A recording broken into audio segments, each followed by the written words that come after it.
Buonasera a tutte e a tutti, un saluto di benvenuto ai presenti e a chi ci ascolta a distanza. Iniziamo oggi il ciclo delle conferenze dopo aver dedicato l'incontro di apertura la scorsa settimana al ricordo di Roberto Coroneo, il nostro collega che ci ha lasciato prematuramente e che aveva dedicato molta della sua ricerca e della sua attività proprio al romanico. Quindi continuiamo adesso con un approfondimento su uno degli aspetti caratteristici dello stile romanico, che è quello della presenza delle raffigurazioni animali. Tutti gli anni noi dedichiamo queste conferenze ad un tema specifico, quindi soffermandoci un po' a ragionare su uno degli aspetti che incontriamo durante le nostre visite, le nostre escursioni. E infatti la scelta dell'argomento, come ho già avuto modo di dire in altre sedi, in altre circostanze, è caduta proprio sul mondo animale a seguito di alcune curiosità e domande che sono venute fuori in uno degli incontri delle escursioni che abbiamo fatto nel periodo autunnale del 2021, quando l'associazione ha ripreso dopo la lunga fase di chiusura a riuscire a tornare sul territorio. Perché il mondo animale? Il mondo animale fa parte della nostra vita, della nostra quotidianità ed è sempre stato oggetto dell'arte fin dai tempi più antichi. La scelta di rappresentare gli animali non è casuale, è sempre legata ad un significato anche profondo che è sotteso ad ogni singolo animale. E di questo la storia ci dà tantissime testimonianze, sia iconografiche, quindi sia immagini, ma anche scritte. Pensiamo per tutti al testo più importante, la Bibbia, dove noi troviamo già i riferimenti agli animali che vengono divisi fra puri e impuri. Ecco, sulla base di questo, gli artisti nei diversi periodi della storia, tra cui anche il Medioevo e quindi anche gli artisti legati al romanico, hanno scelto, hanno prediletto alcuni animali. Le prossime conferenze saranno proprio specifiche sull'aspetto storico-artistico e quindi su queste immagini che noi troviamo nelle chiese che visitiamo, mentre abbiamo deciso di aprire questo ciclo di conferenze con l'aspetto legato proprio ai libri, quindi ai testi scritti che nel periodo medievale sono stati dedicati al bestiarium. E quindi per questo abbiamo invitato il giovane collega, il dottor Andrea Pergola, che è un paleografo, è laureato appunto in paleografia qualche anno fa, ma non molti, che ha finito da poco il suo dottorato di ricerca e si occupa proprio di temi legati agli antichi libri, agli antichi codici. Quindi innanzitutto lo ringraziamo per aver accettato il nostro invito. E ora gli cedo la parola per introdurci in questo mondo del bestiarium e di come appunto veniva percepito nel Medioevo, che sarà appunto preparatorio a quelle che saranno poi le conferenze proprio storico-artistiche delle prossime settimane. Grazie a tutti e grazie ad Andrea per essere qui con noi.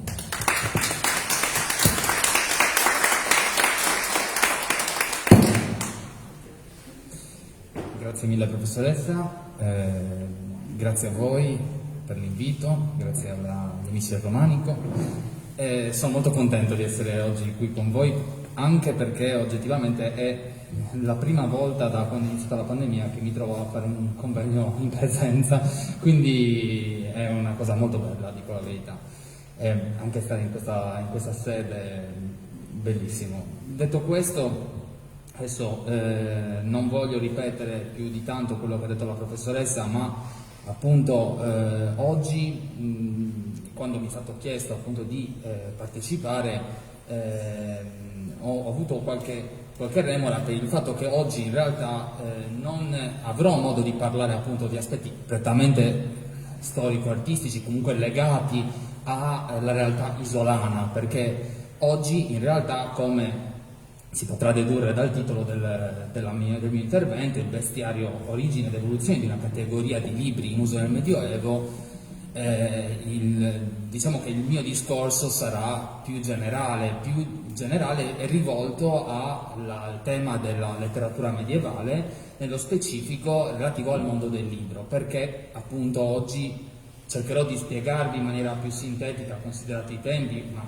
più esaustiva possibile, qualcosa in più sul bestiario. Il bestiario che, diciamo questo, quando magari io ho anche chiesto a più persone che magari non erano neanche, diciamo, esperte o appassionate di Medioevo, un po' perché magari uno è abituato a pensare, ah vabbè, tutti sapranno che cos'è un bestiario.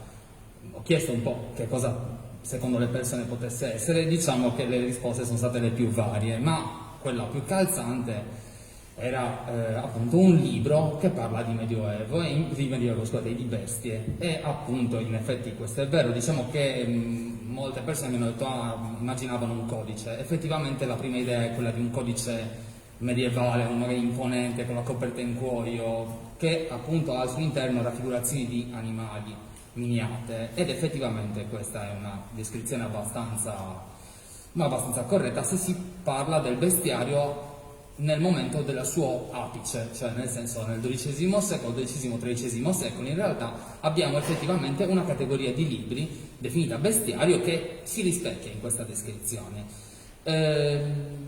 Diciamo, prima di andare verso la genesi di questa categoria, ecco, facciamo un po' il punto di quello che è effettivamente il bestiario, cioè che cosa troviamo quando ci troviamo di fronte a un bestiario. Ecco, partiamo dal presupposto che appunto è un'opera che parla di bestie, e in realtà sono numerose le opere che parlano di bestie nel Medioevo, in questo lungo arco di tempo che definiamo Medioevo.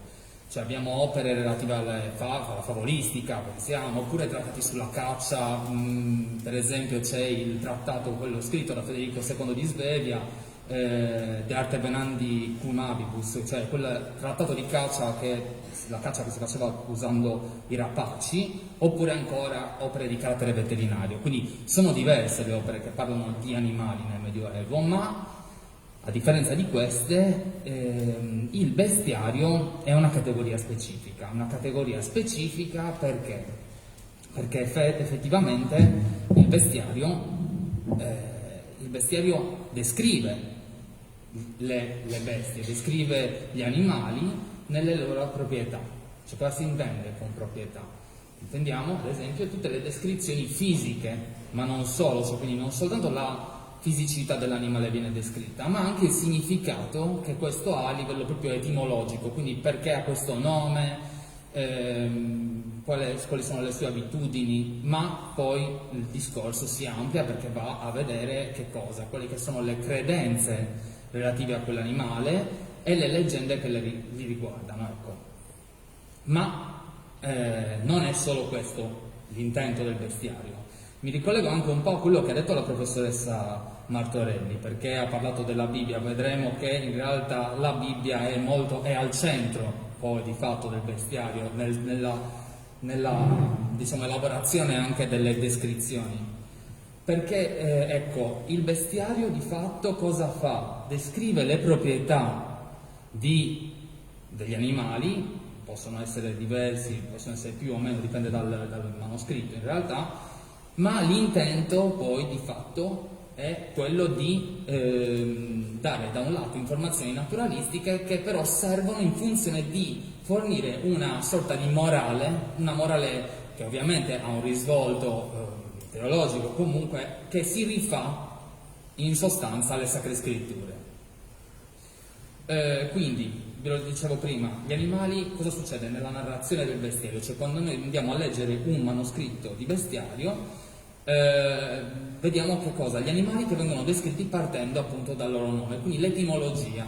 E su questo aspetto in realtà ci sarebbe molto da dire, perché ovviamente non dobbiamo pensare a delle spiegazioni, diciamo, ecco, oggi ci farebbero sorridere le spiegazioni che troviamo all'interno dei bestiari. Perché? Perché ovviamente lo studio anche del significato delle parole era ovviamente molto diverso rispetto a quello a cui siamo abituati oggi. Faccio un esempio per tutti. La volpe, che in latino è vulpes, nel bestiario viene detta appunto, viene descritta come un animale che ha una natura particolare. Questo perché? Perché secondo gli autori di bestiario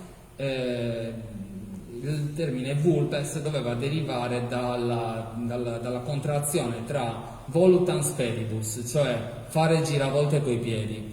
Non so, questo per farvi capire anche qual è la ratio che c'è dietro anche il significato delle descrizioni di questi animali. Quindi viene dato, dicevo, la descrizione dell'animale a partire dal suo nome e poi pian piano si va fino alle considerazioni morali e religiose.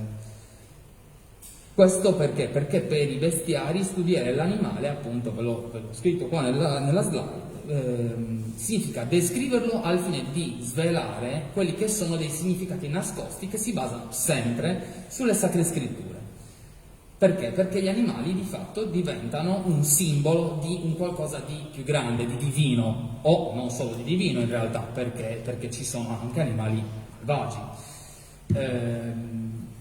E il discorso potrebbe, diciamo, chiudersi qui, se non fosse che ovviamente la simbologia non è esclusivamente una, appunto, perché potrei dirvi ci sono animali buoni, animali cattivi, no. Perché gli stessi bestiari ci svelano che un animale può avere più simbologie, cioè può racchiudere al suo interno più simbologie. Quindi possono avere una simbologia ambivalente. E adesso, prima di appunto entrare sulla storia del bestiario, poi dedicarci agli aspetti legati proprio all'aspetto fisico, vi ho portato degli esempi. Il leone. Il primo, perché il leone? Perché è proprio un animale ambivalente. Voi siete abituati probabilmente nelle chiese sarde, si ritrovano anche a Cagliari, se pensiamo, cioè ci sono raffigurazioni anche nella statuaria di leoni, quindi questo è un animale molto caro alla chiesa, molto caro perché di fatto è l'animale che viene definito appunto re degli animali, rex animalium o rex bestialium, dipende un po' dalle versioni, ma in sostanza è l'animale favorito. Lo troviamo in tutti almeno quelli che sono noti, bestiari latini e volgari, ed è un animale appunto ambivalente sotto il profilo simbolico. Perché? Perché in sostanza, se ci rifacciamo alle Sacre Scritture, alla Bibbia, all'Antico e al Nuovo Testamento, vedremo come il leone viene proprio descritto sia come un animale positivo, ma anche come un animale negativo. Negativo soprattutto nell'Antico Testamento, perché viene paragonato ai tiranni, ai nemici della religione, in sostanza un animale negativo, ma positivo invece nel Nuovo Testamento, perché gli viene data nel tempo una dimensione cristologica, quindi anche il ruggito del leone che viene paragonato a un segno divino. E questo diciamo collegamento con la figura di Cristo, ad esempio, lo rivediamo anche nelle paure del leone. Perché? Perché il bestiario dice appunto tutto ciò che riguarda un animale, dalla sua descrizione fisica, le caratteristiche, le abitudini, quindi cosa fa normalmente, e descrive anche le paure. E tra le paure del leone, io ve le ho segnate, ma quella più emblematica per il nostro discorso è la paura del gallo, cioè il leone per i bestiari ha paura solo di un animale, il gallo, ed è ovvio che c'è un collegamento al tradimento di Pietro, lo sappiamo, il passo delle Sacre Scritture. Scusatemi, ma devo...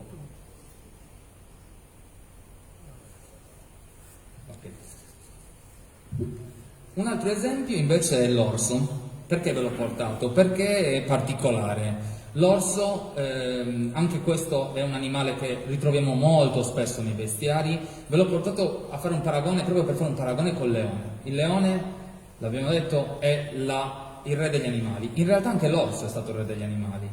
Quindi non è raro ritrovarlo raffigurato. Però nel mondo cristiano, in realtà, l'orso assume un'accezione negativa, cioè parte in realtà in origine, soprattutto in quelle popolazioni non cristianizzate, ok? Quindi nella le leggende, nei racconti popolari, era accostato all'uomo ed era una figura positiva, anche lui re degli animali. Poi la Chiesa di fatto ha iniziato un processo di, come posso dirlo, diciamo, ha iniziato a dargli un'accezione negativa, ecco. In sostanza fa scalzare, cioè, destituisce il leone come re degli animali e mette la Chiesa al suo posto il leone, cioè l'orso, e mette al suo posto il leone. E ovviamente anche qua il collegamento alle Sacre Scritture, alla Bibbia, in cui noi vediamo come l'orso viene definito molto spesso come gli viene fatto un paragone con l'uomo, e diventa poi il simbolo dei peccati capitali, quindi l'ira, la pigrizia, la gola, la lussuria. E infatti nei bestiari ritroviamo questa descrizione dell'orso molto ridicolizzata, molto demonizzata, e infatti anche le caratteristiche dell'orso sono tra quelle che ci sono. Per esempio c'è l'alito fetido, quindi immaginatevi, non era diciamo un animale ben sponsorizzato, ecco, così potremmo dire, dai bestiari. Bene, io vi ho fatto questi esempi, ho iniziato parlando appunto della struttura del bestiario perché mi serviva per darvi un po' un'idea di quelle che erano le fonti alle basi dei bestiari. Diciamo che così è più semplice anche farvi capire com'è la struttura del bestiario e da dove deriva. Allora, la prima, diciamo che tra le fonti possiamo dire che la Bibbia è il testo più citato all'interno dei bestiari, cioè nei bestiari noi ritroviamo dei passaggi o comunque dei passi appunto che si rifanno a delle simbologie che ritroviamo nelle Sacre Scritture e soprattutto l'Antico Testamento. Però in realtà a livello strutturale, cioè proprio di composizione dell'opera bestiario, dobbiamo ricercarla questa, quindi dal punto di vista proprio di come la narrazione viene data, ecco, a un'altra opera. Cioè l'opera a cui bisogna fare riferimento è il Fisiologo, cioè il Physiologus, che è un testo di cui noi non conosciamo l'autore, un testo scritto nel secondo secolo d.C. in greco e probabilmente scritto ad Alessandria. Il nome dovrebbe derivare da appunto l'autore. Che cos'era il Fisiologo? Di fatto un'opera appunto non molto dissimile da un certo punto di vista dal bestiario poi vero e proprio, perché in realtà anche il Fisiologo aveva un contenuto, cioè, molto simile, nel senso c'erano delle descrizioni di animali che avevano appunto con l'intento, venivano volte queste descrizioni non dal punto di vista prettamente naturalistico, ma sempre con un'interpretazione simbolica legata comunque sempre all'ambito religioso. Ecco, che cosa succede? Com'è che si arriva dal Fisiologo al bestiario?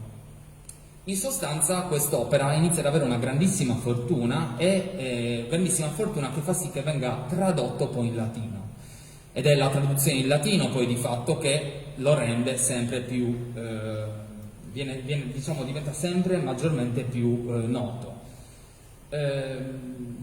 Io vi ho parlato della Bibbia come, diciamo, il testo cui i bestiari fanno riferimento, ed è vero questo, però non è solo la Bibbia che ritroviamo se andiamo a vedere un po' i contenuti del bestiario. Adesso dovrei fare un discorso più filologico, ma non è la sede, né abbiamo probabilmente il tempo per farlo, ma che cosa succede?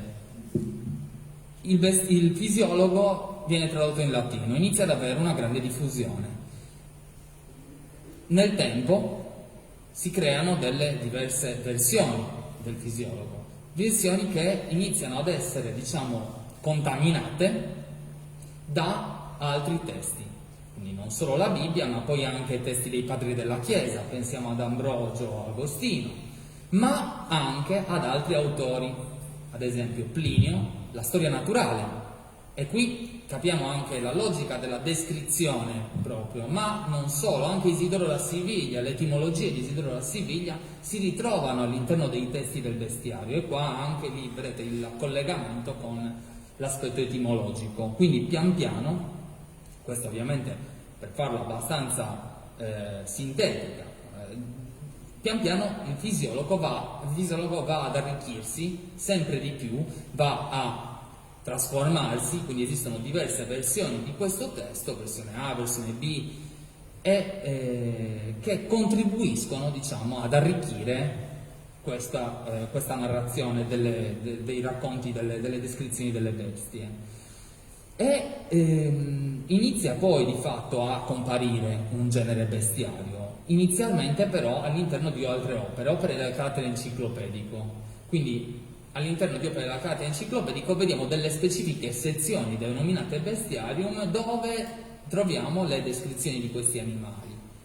E infatti se uno parla del bestiari o comunque studia le rappresentazioni degli animali non può non considerare l'aspetto, le opere di carattere enciclopedico. Io una che vi ho citato è il Liber de Natura Rerum di Tommaso de Cantimpré, che ovviamente però è un'opera che si trova già in un periodo in cui il bestiario è già più che affermato, ma è giusto un esempio. Ecco, diciamo che quindi è questo sinteticamente il percorso che porta il fisiologo a trasformarsi in bestiario, quindi si compone piano piano di tutte queste e prende un po' da diverse opere ed è così che di fatto si arriva all'apice, cioè quando è che appunto effettivamente troviamo un'opera che possiamo definire bestiario e che ha una sua autonomia, ecco. Questo momento arriva nel XIII secolo, alla fine del XII, diciamo tra la fine del XII e l'inizio del XIV secolo abbiamo il momento in cui troviamo i bestiari come siamo abituati a pensarli.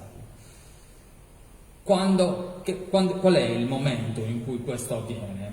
Allora, io vi ho detto, il fisiologo ebbe una grande fortuna. Dove ebbe una grande fortuna? Cioè, quali sono i luoghi dove effettivamente questo tipo di opera ebbe un grande seguito? In generale nell'ambito europeo, noi troviamo anche in diverse biblioteche ovviamente versioni del fisiologo in latino, però ci fu una vera e propria fortuna, una enorme diffusione tra l'Inghilterra e la Francia.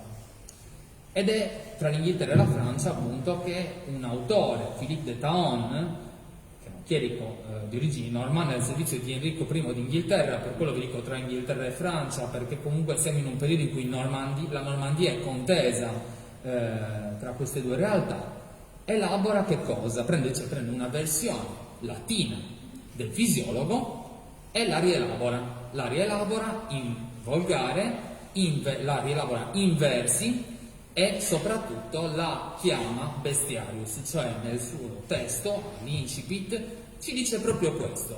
L'opera che si chiama Bestiario, ve lo dico in italiano, ovviamente non era in italiano, ma l'opera si chiama Bestiario, che è il libro che parla delle bestie. Ecco, qui vediamo proprio un cambio, cioè nel senso si passa effettivamente da un'opera a un'altra, potremmo dire un momento di cesura. E quest'opera, il Bestiario, lui la organizza in maniera abbastanza simile al fisiologo in realtà, perché è un'organizzazione tripartita, cioè all'interno del bestiario noi troviamo descrizioni di bestie suddivise prima in bestie, potremmo dire quadrupedi per farla più semplice, più o meno quadrupedi, sì, però diciamo quadrupedi, uccelli poi e pietre, quindi non soltanto animali ma anche pietre, quindi potrebbero essere minerali, comunque pietre straordinarie. Che cosa succede? Che appunto ci sono delle versioni latine anche del bestiario che vengono pian piano tradotte sempre di più in volgare e quindi noi iniziamo ad avere nel XIII secolo diverse versioni in appunto tedesco antico, catalano, toscano, veneziano, ci sono appunto in tutta Europa con maggiore o minore successo. E soprattutto c'è un passaggio nel XIII secolo, abbiamo un'elaborazione dell'opera in prosa.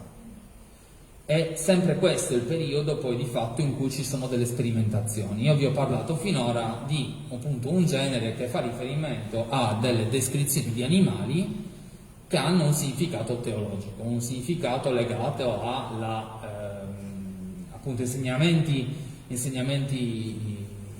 cristiani. In realtà però esistono anche delle sperimentazioni, cioè delle trasformazioni. Il caso del Bestiaire d'amour di Richard Redige, che rispetto ad altri bestiari è molto diverso. Perché? Perché invece che utilizzare gli animali per dare degli insegnamenti morali o religiosi, l'autore li utilizza per, diciamo, descrivendo le caratteristiche degli animali, realizzare delle considerazioni sull'amore o sulla strategia amorosa. Poi vabbè, diciamo che alcuni non è che siano dei consigli ottimi, sono proprio un po' antiquati, direi. Ecco, vi ho parlato del bestiario in generale, insegnamenti teologici, insegnamenti cristiani. Avete visto anche nelle slide numerose immagini, miniature. Io tutte le miniature che ho preso, tutte le immagini che vedete all'interno delle mie slide sono prese da bestiari di ambito di area anglosassone, nello specifico il bestiario di Oxford e il bestiario di Aberdeen, che sono anche disponibili online, si possono consultare liberamente, si trovano immediatamente con immagini di alta risoluzione. Ecco, avete visto che questi bestiari sono riccamente decorati, sono riccamente miniati, lo vedremo poi dopo, adesso a breve vi dedicherò un po' sulle miniature, ma questo fa capire che questi bestiari erano un'opera di prestigio, cioè sono opere decorate, e quindi diciamo che questo ci può dare un'idea anche della committenza o comunque dei possibili possessori di queste opere. Diciamo che per alcune categorie di persone appunto era quasi un obbligo possedere una copia di un bestiario. Chi poteva essere? Basta pensare al tipo di contenuto. Insegnamenti morali ovviamente possono essere un pubblico, il pubblico poteva essere vario, ma di fatto era maggiormente di area ecclesiastica, cioè parliamo di vescovi, monaci, comunque comunità monastiche. Perché? Perché è ovvio che avendo gli animali, le bestie, una funzione, diciamo, che serviva a dare degli insegnamenti, perché ovviamente sono degli esempi di virtù oppure di malvagità, cioè per esempi da non seguire o da seguire, quindi c'è un evidente legame con la predicazione. Quindi ovviamente per a parte che era appunto un'opera di prestigio, quindi ovviamente parliamo di una sede vescovile, è ovvio che non poteva mancare un libro di questo tipo. Poi ovviamente ci potevano anche essere altri possessori, potevano essere anche famiglie nobili che magari avevano utilizzavano un animale come emblema per la loro famiglia, ma su questo adesso poi parleremo dopo. E appunto mi volevo dedicare alle miniature dei bestiari. Abbiamo visto il leone, abbiamo visto l'orso. Sono immagini. Io vi ho detto il leone, per esempio. Il leone è diciamo il protagonista dei bestiari, possiamo dire così, perché è il favorito, perché rappresenta appunto gli viene data una dimensione cristologica, quindi ci sono tantissimi insegnamenti che il leone può dare. E quindi nei bestiari, che tendenzialmente sono quasi tutti, almeno quasi tutti quelli che ci sono rimasti, perché poi non parliamo cioè non sono tantissimi, nel senso a livello, sono sicuramente meno di quelli che poi furono realizzati, i bestiari manoscritti che sono sopravvissuti. Lo si vede anche dal fatto che in alcuni cataloghi di biblioteche ormai non più esistenti troviamo delle attestazioni di bestiari, o comunque quelli che noi conosciamo sono la maggior parte sono miniati. Ecco, quindi se andiamo a vedere, Il leone è uno di quegli animali che è sempre rappresentato, perché ci sono degli animali che necessariamente devono avere una miniatura. Uno di questi è il leone, ma anche il drago, che ad esempio è per gli uomini e le donne del Medioevo il drago è un animale reale e nel bestiario tendenzialmente è descritto come un animale malvagio, poi è descritto sia con le ali ma anche senza ali, comunque come una specie di grande serpente e diciamo viene raffigurato molto spesso avvinghiato all'elefante, perché c'è la lotta tra il bene e il male, il drago è il male e l'elefante il bene, oppure ancora la colomba. Insomma, ci sono animali che sono imprescindibili, però molto dipende dalle esigenze del committente. Quello che vi dicevo prima, se c'era una famiglia che faceva appunto, commissionava un bestiario e magari aveva l'esigenza che ci fosse rappresentato un animale o in maniera magari più importante, ovviamente in quel caso troviamo magari un animale che in altri esemplari di bestiario non è mai o è poco raffigurato. E poi ci sono altre scene, quindi non troviamo soltanto scene legate proprio a descrizioni, cioè diciamo immagini di animali in sé per sé, ma troviamo anche delle altre scene delle Sacre Scritture ovviamente, che sono quasi sempre presenti. Un esempio è quello che vedete qui nella slide con Adamo che seduto sul trono dà il nome a ogni specie animale. Questa è una raffigurazione che troviamo spessissimo. Vi dicevo appunto l'esempio del leone, il leone che è molto, molto importante nei bestiari quantomeno e viene raffigurato con delle miniature che occupano magari tutta la pagina. Cioè, perché il leone viene raffigurato a piena pagina e magari invece ad altri animali non viene data la stessa importanza, potrei dire, perché esiste una gerarchia nei bestiari, nei manoscritti di bestiario noi troviamo una gerarchia delle immagini che non è mai lasciata al caso, cioè la dimensione di una miniatura, la collocazione, la qualità anche, perché nello stesso manoscritto noi possiamo trovare magari delle miniature più raffinate e altre meno. Perché? Perché magari per uno specifico animale veniva richiesta una maestranza più esperta, perché magari l'animale era più importante. Le motivazioni sono appunto, una è quella artistica perlomeno, oppure possono essere anche motivazioni legate proprio agli aspetti materiali del codice, quindi codicologica, ma ovviamente sono delle motivazioni soprattutto gerarchiche e simboliche, quindi animale più importante, potremmo dire così, miniatura di dimensione più ampia.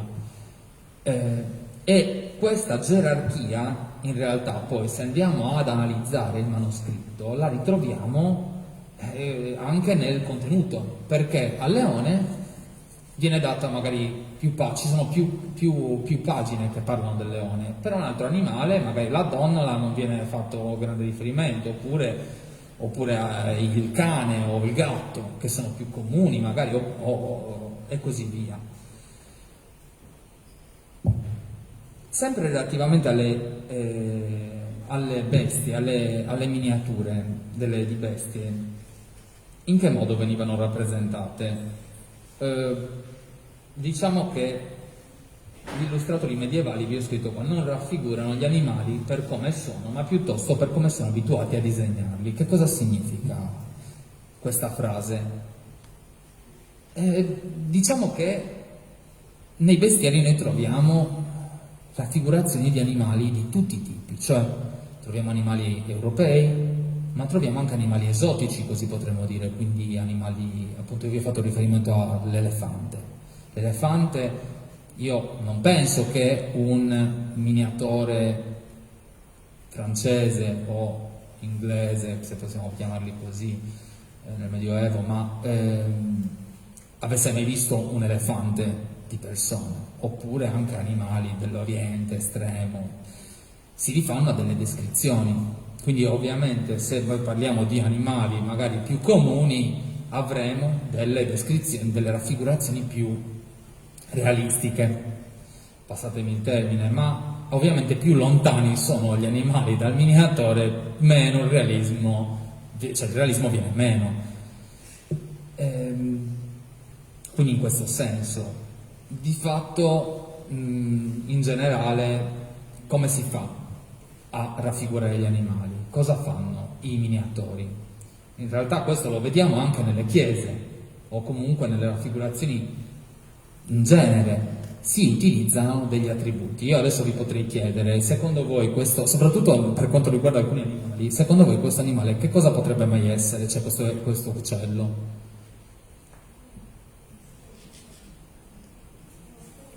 La professoressa però... la professoressa ha azzeccato, in realtà è giusto, uno struzzo, vabbè, giustamente...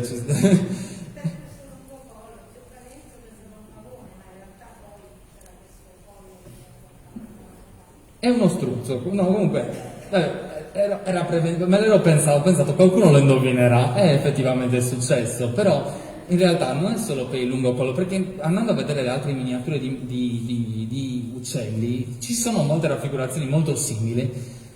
È uno struzzo perché? Perché si riconosce da... lo vedete?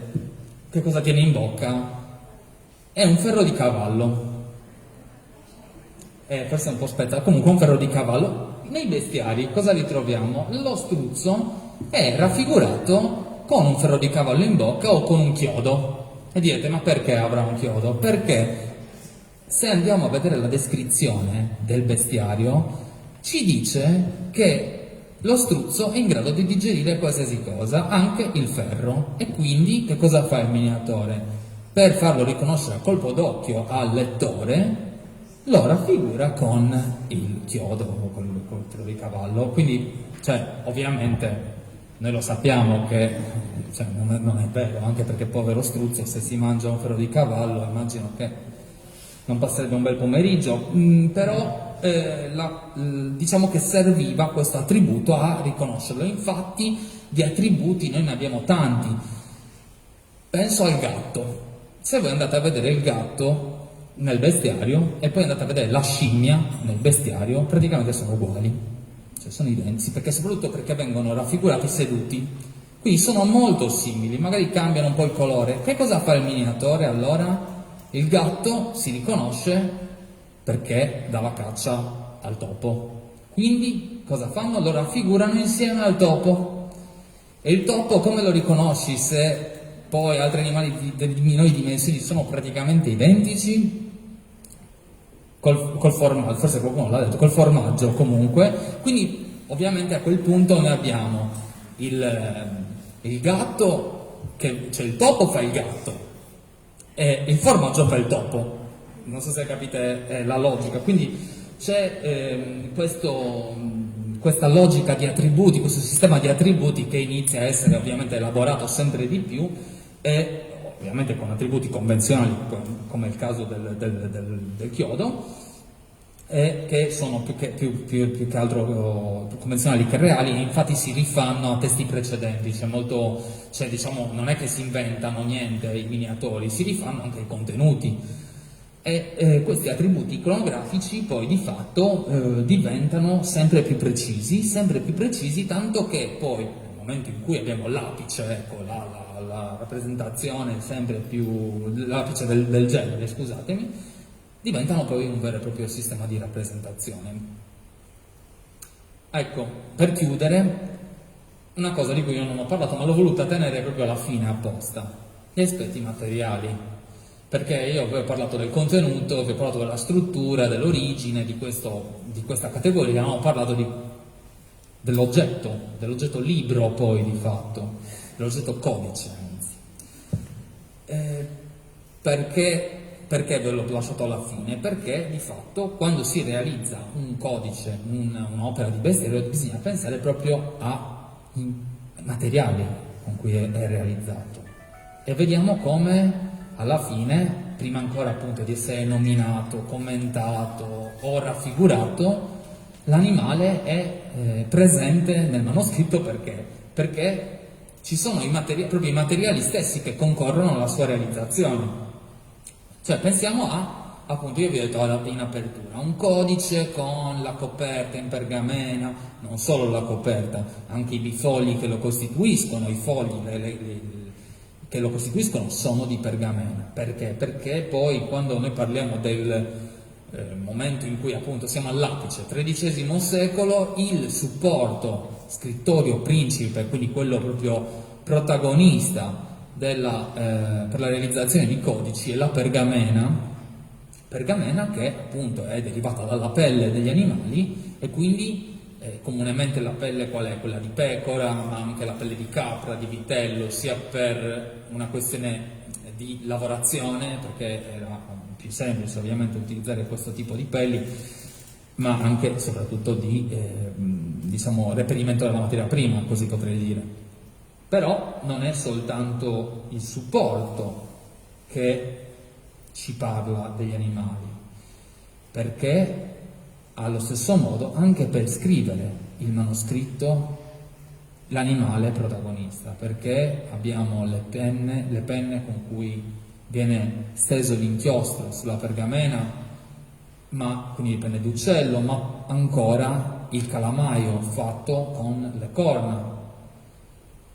E ancora le stesse miniature di cui abbiamo parlato prima, anche in quel caso noi troviamo gli animali, cioè materiali di origine animale vengono utilizzati per ad esempio alcune tonalità di rosso, oppure ancora nei collanti che venivano adoperati per far aderire la pittura sulla superficie della pergamena. Quindi diciamo che in questo caso sia a livello interno, quindi dei contenuti, poi anche a livello materiale, in questo caso un po' in maniera inconscia e non volontaria, l'animale diventa poi il protagonista appunto di questo genere di libri. Grazie per l'attenzione, ovviamente il tempo per qualsiasi domanda, curiosità, sono a disposizione, grazie.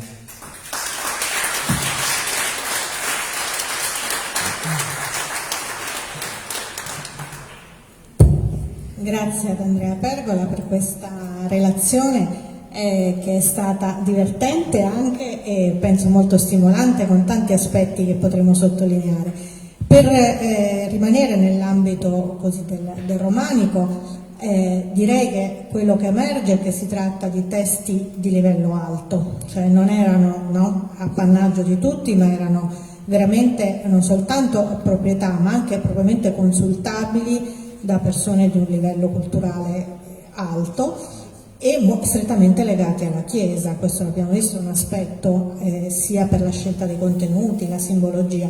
Questo ci fa sempre capire che anche le chiese che noi andiamo a vedere, anche le più semplici, hanno in realtà dietro un progetto, cioè non sono mai improvvisate nella scelta della decorazione, così come nella scelta degli impianti, nello spazio liturgico, cioè c'è sempre dietro un disegno. Ti chiedo però due cose, però poi lascio al pubblico perché sicuramente ci saranno tante curiosità.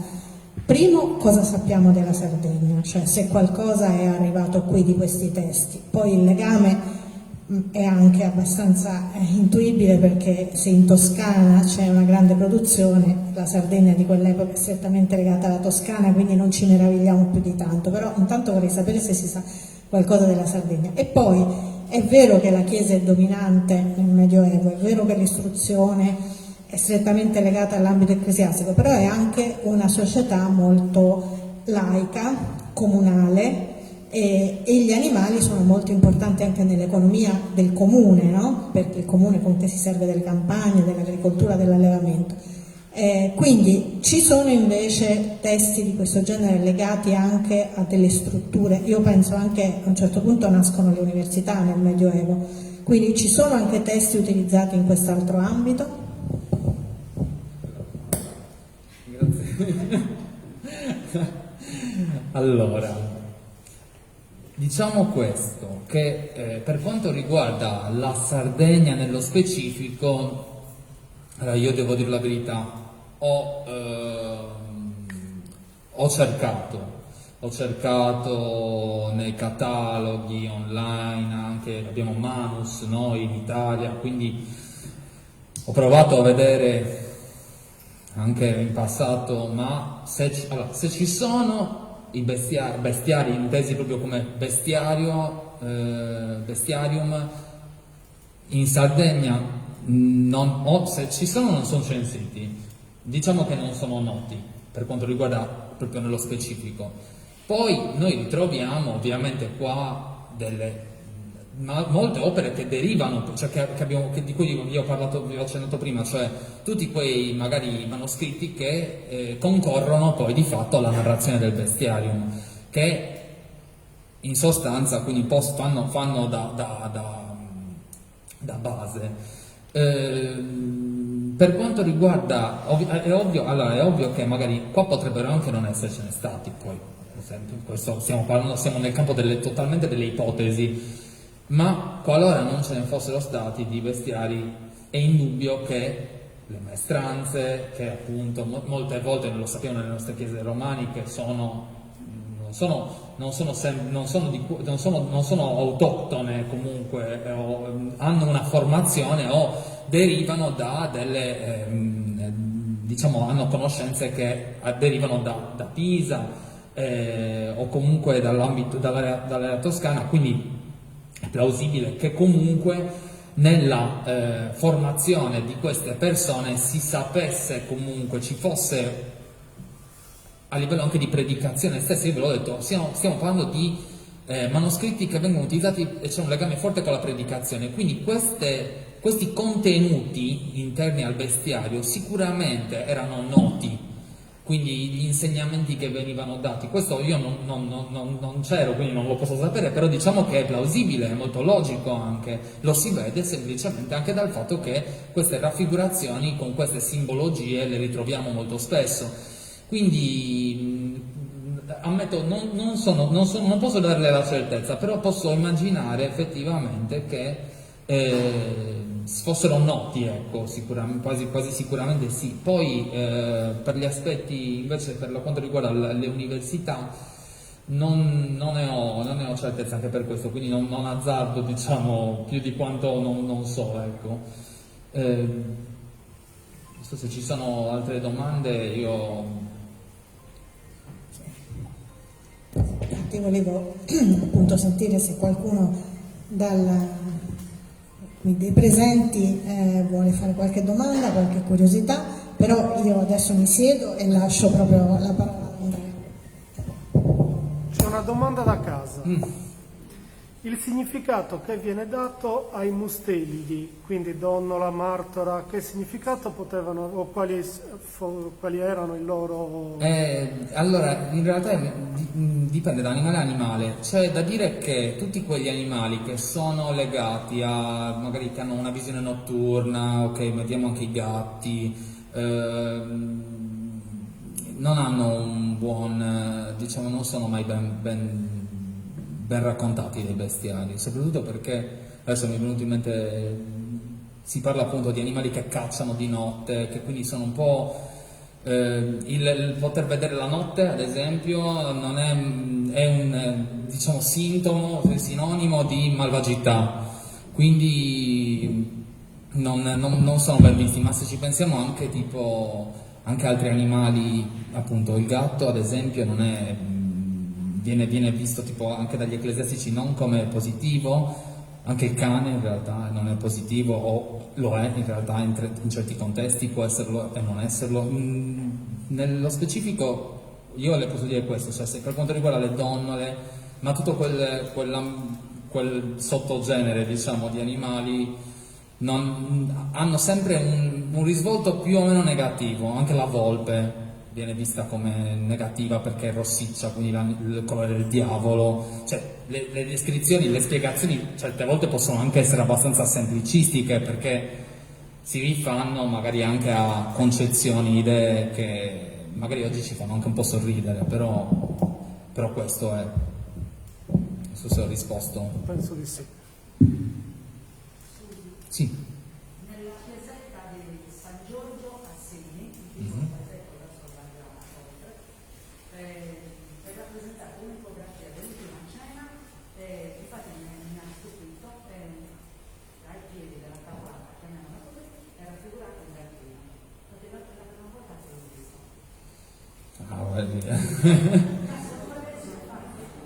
Beh, allora, di fatto, almeno nei testi, io per quello che ho potuto leggere, non ha... Diciamo che bisogna vedere in che posizione è anche raffigurato, cioè perché si trova. Consideriamo questo: di base qualsiasi raffigurazione, poi ovviamente adesso stiamo parlando di un contesto estraneo al codice manoscritto, alla narrazione che viene data ai bestiari, poi bisogna considerarlo nel contesto in cui è stato raffigurato. Io non so, magari è posto in un particolare punto o magari vicino a un certo personaggio, parliamo dell'ultima cena, quindi bisogna vedere anche dov'è esattamente questo animale, perché magari, adesso lo sto dicendo vicino a Giuda magari, no? Però io non sono uno storico dell'arte, quindi mi astengo da questa, però diciamo questo, ecco, magari non bisogna considerare l'animale e la simbologia ovviamente basica che viene data dai bestiari, ma bisogna sempre metterlo in relazione al contesto, questo sicuramente. Perché qualsiasi raffigurazione poi, ovviamente, ogni simbolo, a me era stato detto un giorno, ha un significato preciso, ma che comunque può essere variabile sulla base di quello che poi in realtà è la persona che lo raffigura. Cioè, perché magari chi l'ha raffigurato ha voluto dargli un significato preciso, che magari poi non è perfettamente rispondente al sentito comune. C'era un'altra persona che aveva alzato la mano.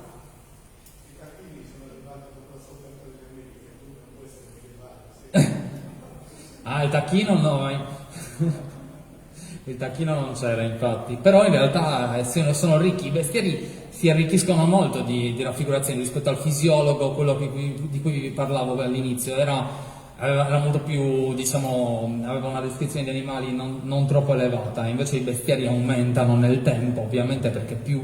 Ma ci sono anche esempi, adesso io non ve l'ho detto, però effettivamente ora mi viene in mente, anche autori famosi utilizzano i bestiari.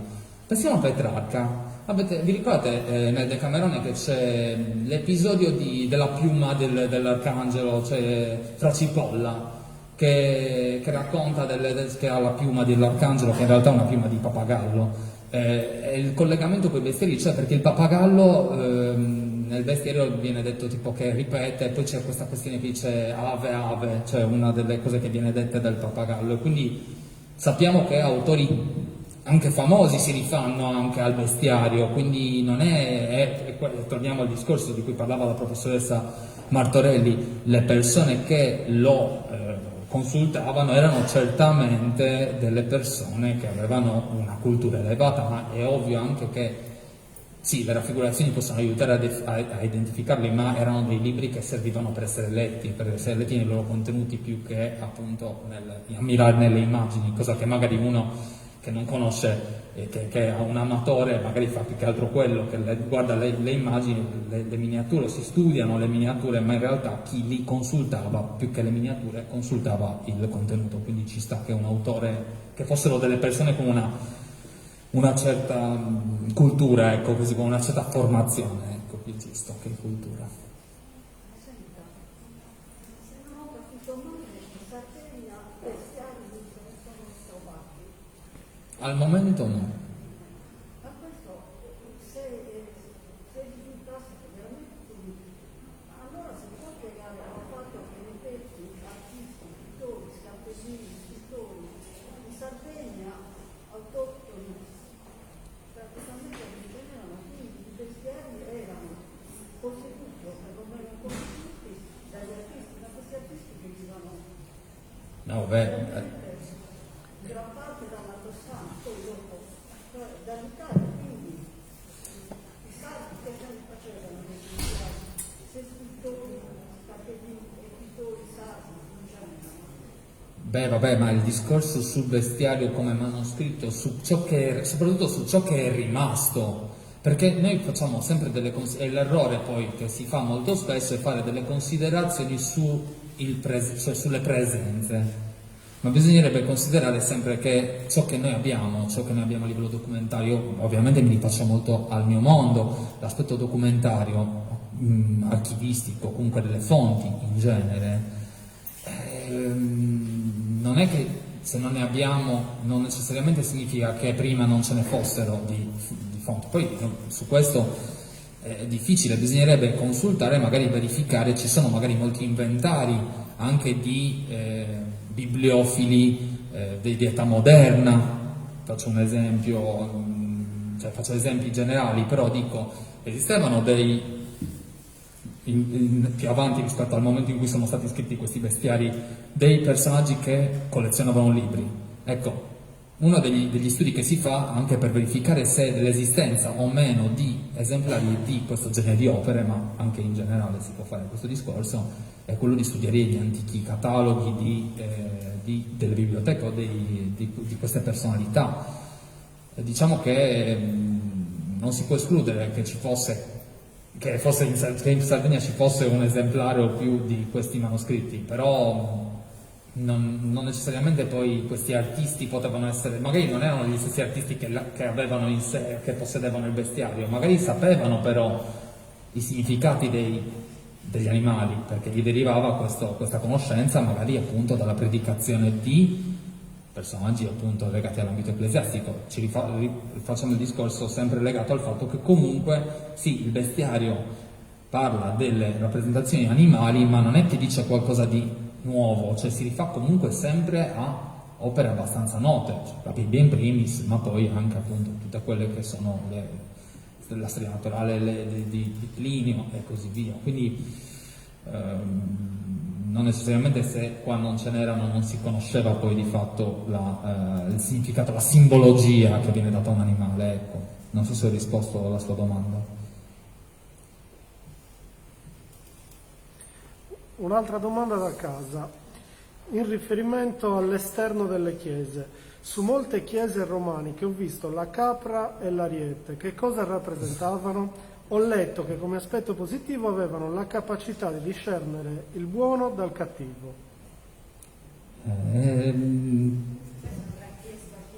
Esatto, infatti, diciamo che anche perché ho già visto che la prossima poi ci saranno gli serpenti, infatti spero di non avere, ho cercato di evitare l'argomento perché non volevo poi anticipare niente.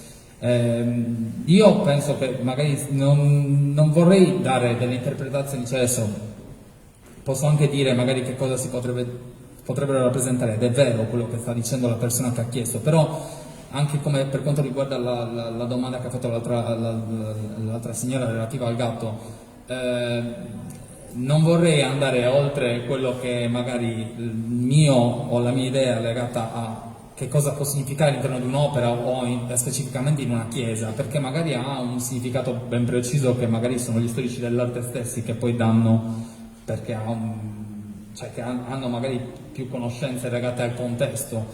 Non so se, però comunque ha ragione la persona che ha chiesto, effettivamente la descrizione che dà non è sbagliata. Il bestiario nasce per scopi prettamente scientifici che poi vengono utilizzati anche per assimilare dalla Chiesa, o nascono invece dalla Chiesa e utilizza gli animali per mandare un messaggio? È più il senso, non ha tanto una logica naturalistica, cioè l'aspetto naturalistico è in funzione di dare come si dice?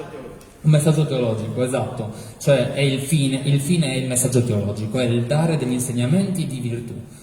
Poi ovviamente è come se abbiamo una dicotomia, okay, una suddivisione proprio netta, cioè da un lato abbiamo la descrizione fisica, dall'altro l'aspetto prettamente teologico, però è il messaggio teologico quello che... Non nasce a scopo veterinario? No, per no, dare no, assolutamente no.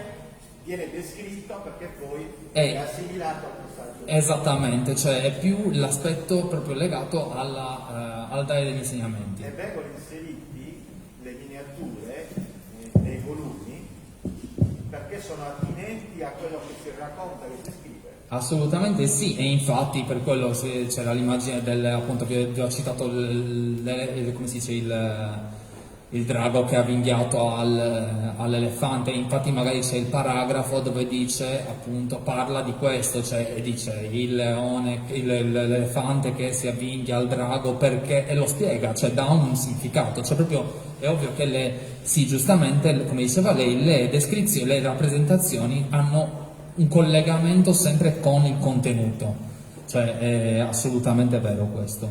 E la descrizione Sì. anche dell'atteggiamento dell'animale serve per far capire, Sì. perché il leone con la coda in alto è aggressivo, con la coda Esatto. le gambe, come si dice, è vite. Esatto, oppure fanno vedere magari la descrizione, c'è il leone che azzanna le persone per descrivere la ferocia, oppure magari tipo il cane che viene descritto, oh no, anzi, un altro esempio, l'aquila, ecco, perché proprio leghiamoci all'ambiente, alle chiese, ecco, l'aquila, il tetramorfo, è la rappresentazione di Giovanni. Però in realtà l'aquila, che quindi viene vista come un esempio positivo perché è anche tipo l'ascensione, quindi anche un esempio per l'uomo di rinascita, però esiste anche un aspetto negativo perché l'aquila è comunque un rapace che uccide animali vivi, cioè che caccia animali vivi. Qui c'è sempre questa ambivalenza, sì, molto oppure appunto il cane che viene descritto un po' a una sorta di... Cioè noi siamo abituati, il cane è il nostro amico fedele, però diciamo che i bestiari aiutano in realtà in questo, perché ne parlano male, come un animale tonto, cioè tipo c'è la raffigurazione del leone, scusatemi, sono fissato, del cane che sta mangiando un pezzo di carne e poi vede tipo l'acqua, il riflesso di questo pezzo di carne nell'acqua e cerca di andare nell'acqua, quindi viene rappresentato come stupido. Ma al tempo stesso però c'è una raffigurazione poi del cane che è positiva perché appunto viene detta la fedeltà, la lealtà, c'è quindi una sorta di... diciamo che più passa il tempo più si tende a dargli una rappresentazione positiva, poi nell'età moderna e così via diventa sempre più una figura più positiva che negativa, quindi diciamo che sì, le rappresentazioni variano e variano sulla base della descrizione, sulla base del racconto che il bestiario dà.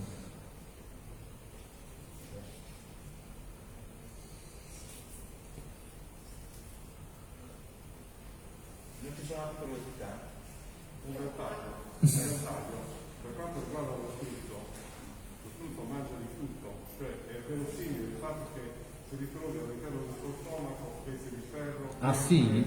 monete di frutto. Ecco. Quindi la raffigurazione ha un dato reale, effettivamente. E sto iniziando il ferro di cavallo, però se noi prendiamo un ferro, per esempio, di asino, che è piccolo, uno frutto se lo mangia. Ah, ok, io pensavo sinceramente come ho letto chiodo, cioè effettivamente qualcosa di tondo. Il chiodo diciamo che mi lasciava un po' dico la verità, mi lasciava un po' perplesso quando l'ho letto, no, non può essere. Comunque sì, è un po', cioè sono comunque raffigurazioni, in questo caso ad esempio era più realistica che altro, ecco.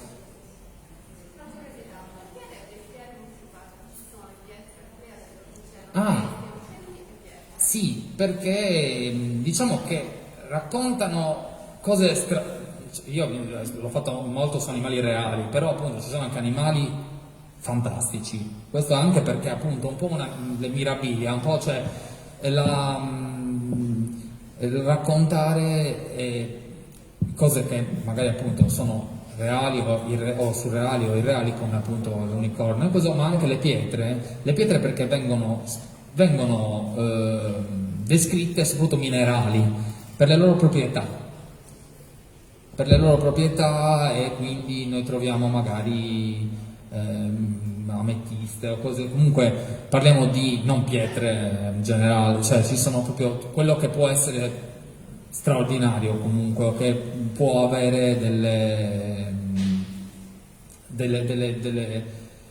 funzioni, ecco, in questo caso forse più naturalistiche che altro, perché comunque la base comunque è sempre quella del fisiologo, che sì, cioè nel senso era un po' più aveva una funzione assolutamente simbolica, però comunque aveva questa tripartizione. c'è sempre un collegamento con la base.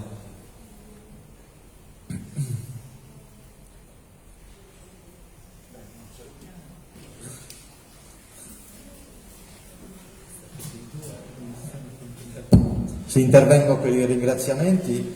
Tanto ringraziamo il professor Pergola per essere stato con noi, averci aperto questa grande finestra che poi andremo a esplorare meglio nelle prossime conferenze, che adesso si alterneranno ogni 15 giorni, per 2 settimane, sempre venerdì, sempre alla stessa ora e sempre qui al Museo Diocesano. Ringrazio la professoressa Martorelli che ha coordinato questo ciclo di conferenze che ci apriranno a un mondo diverso, un mondo che abbiamo visto spesso nelle visite alle chiese romaniche, nei capitelli piuttosto che nelle facciate di rappresentazioni appunto di animali, con cui magari il significato di volta in volta può cambiare. Grazie a Silvia Oppo per averci ospitato anche stavolta in questa splendida sala che bene, no? Si adegua, diciamo così, ai nostri temi ogni volta, e grazie a tutti voi per essere stati presenti. Pian piano riprenderemo, ecco, con queste conferenze in presenza, speriamo sempre con maggior sicurezza rispetto a questa pandemia, e voglio approfittare anche di questa occasione perché invece sabato 29 al mattino ci sarà un incontro di assemblea dei soci. Riprenderemo dopo 2 anni anche col tesseramento per l'annualità 2022, anche con l'auspicio che possiamo riprendere poi in primavera a fare le escursioni nelle chiese romaniche della Sardegna. Sarà l'occasione, oltre al tesseramento, anche di approvare il nuovo statuto dell'associazione, che abbiamo dovuto rivedere sulla base dell'approvazione dell'entrata in vigore del codice del terzo settore, all'interno del quale appunto si rispecchia la nostra associazione. Chiaramente ci sono delle linee guida che derivano da questa legge che noi dobbiamo ospitare nel nostro statuto, quindi ecco, che è arrivato prima, il direttivo era riunito proprio per esaminare il nuovo statuto, e quindi i nuovi soci che si tessereranno il 29 avranno la possibilità anche di votare il nuovo statuto. L'incontro si terrà a Santa Giusta, all'uscita di Santa Giusta verso Cagliari, dove c'è quella rotonda. Sulla destra c'è un locale giallo, un locale dei proprietari del comune di Santa Giusta che ci ha messo a disposizione per il nostro incontro, quindi ci vedremo intorno alle 10, 10:30 per cominciare a fare i tesseramenti. Alle 11 invece ci riuniremo, chi si è tesserato avrà appunto la possibilità anche di votare il nuovo statuto.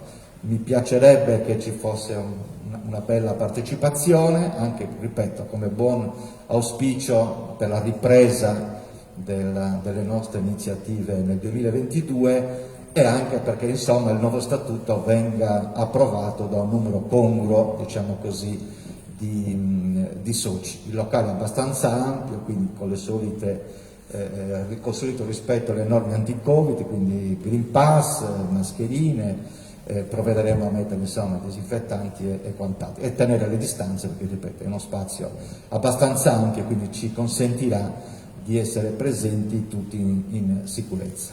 Grazie ancora a tutti voi e ci vediamo adesso il venerdì 4 febbraio, se non sbaglio, ore 17:30. Grazie a tutti.